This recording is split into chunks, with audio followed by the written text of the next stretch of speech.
What's up, guys? Welcome back to the channel. Here we are on another video on the whiteboard.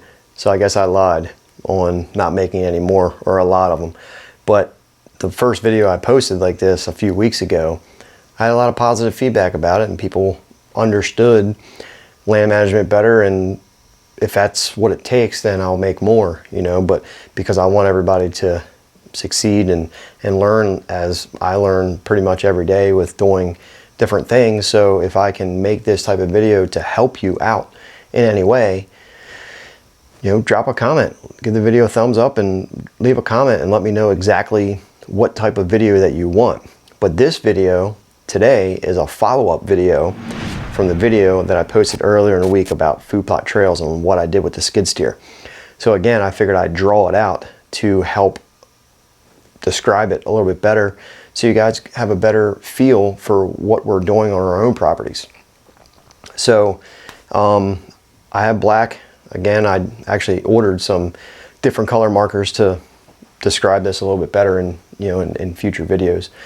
But with these food plot trails, logging roads, they're very effective in defining, facilitating movement to a certain area. And I want to draw this out on my property and exactly what I did, you know, a couple weeks ago. So when you're designing these things, I wouldn't make them very wide. So I stuck to about 8 yards wide, 10 yards wide on this trail. And I'll lay it out this way. So there's a logging road that comes down like this, okay? We have a big food plot over this side up top, okay? This is a big 3 acres. That's a 3 acre food plot up top. And we have a trail, a logging road that comes down this way, okay? My trail that I created this food plot trail on is right here. It comes down and it kind of goes like this.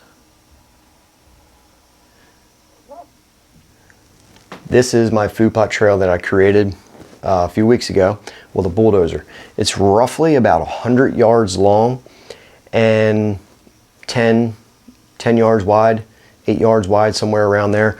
This was actually an old logging road that was previous on the property. And I came in and it was a bunch of deadfalls, so I cut it up, cleaned it up about a few years ago. And I actually did lime it and soil test it, but I never did anything with it. Got busy, just had other projects I figured were more important to get done.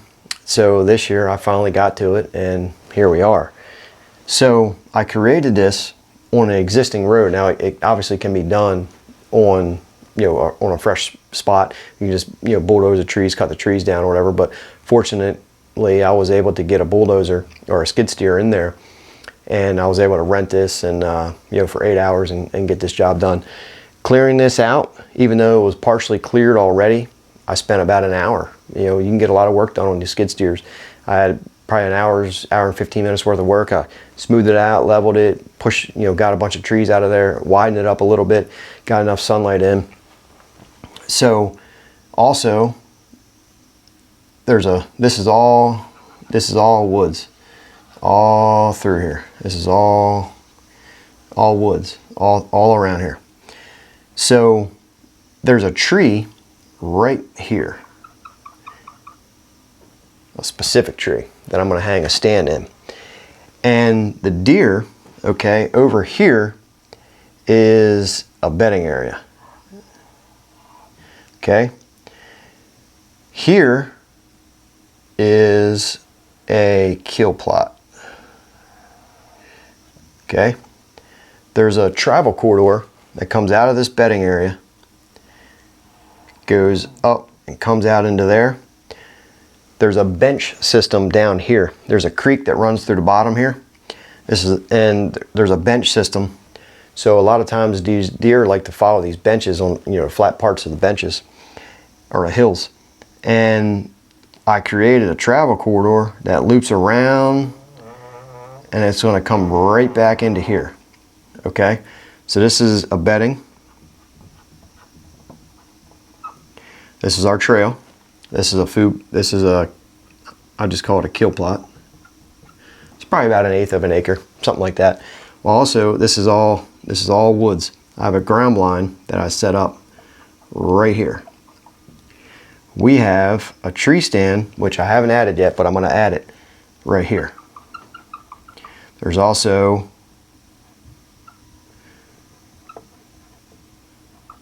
a mock scrape right here.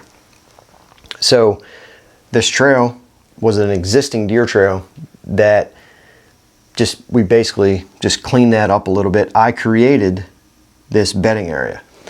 We cut trees down, we hinge cut it, and we made it better. We blew all the leaves off this trail. I sprayed the vegetation, weed whacked it all down, and these deer are going back and forth right now, and they're wearing this trail out. So it's going to be an awesome spot. But I added this mock scrape. I love mock scrapes. I added one here.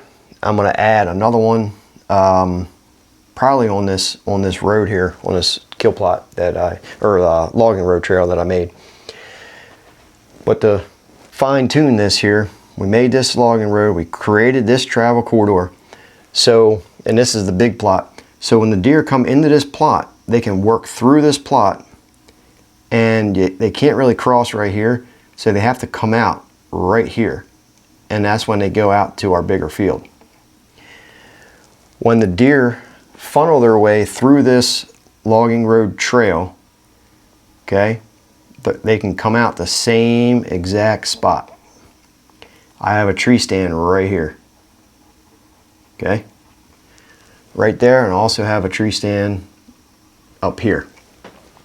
So by adding this food plot trail, it allows the deer to kind of come, this is 100 acres now, okay, it's a 100-acre property. I'm only hunting probably 20 acres of this 100 acres because I leave the rest. I don't go in there. There's no point. I'm concentrating the deer down within this 20-acre patch, and I don't ever go into the other property or the other parts of the property because I just let them go. There's no need, right? I have defined the movement within this 20 acres enough to where I just give the rest of the woods to the deer, the rest of the 80 acres. So they can bed in anywhere they want in there, but we have specific bedding areas. There's a bedding area here, and there's another one here that we made. So we can strategically hunt these stands to catch the deer movement going this way, all through the food, the bedding, the kill plot, into the main field, the destination food plot. So that's why we did that, to help this movement through this side of the property, through this logging road trail, into this main food source. During the rut, I may add a stand right here before the rut, because you have bedding here, you have a kill plot here. The bucks during the rut could facilitate their way through here, going back and forth, searching for obvious hot does. But that may be an all-day stand. We'll put cameras in there, cell cams, and we'll see what happens. But that's my plan. That's what I did. I have to add this stand here. I have to add this stand. This road right here is a T. Right there is a T. So I can get the movement coming through here, out of this kill plot, back and forth through this logging road trail. My stand's right here. We have this here, a stand here. We have a Sad Daddy hunting blind right there. For rifle season, I can hunt this entire field. I can bow hunt this, I can access this through the top to get to that stand. I can access this coming down right through the back side of this, in case there's anything over this way. I can access this through the woods here. I can get to that one. I have to create a little trail right here so I can get in pretty quietly. But this is in between a food plot and a bedding. It's an awesome setup if you can do that type of thing. See, none of this is rocket science, right? You don't have to go overboard with anything. We're just hunting transition zones between bedding and feeding. And this trail just helped facilitate the movement from this bedding, from this kill plot to this main food source. Food is everything. Food is king.